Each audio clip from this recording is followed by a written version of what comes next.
नमस्कार मंडळी, यूट्यूब चॅनेलवर तुमचं स्वागत आहे, ज्याचं नाव आहे आपली मराठी परंपरा.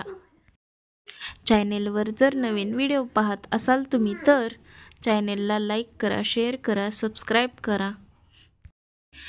जानेवारी महिन्यात सूर्य मकर राशीत प्रवेश करेल त्या दिवसाला मकर संक्रांत म्हणतात.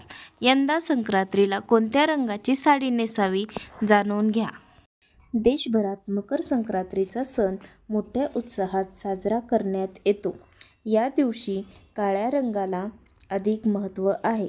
शास्त्रानुसार मकर संक्रांतीला काळा रंग शुभ मानला जातो.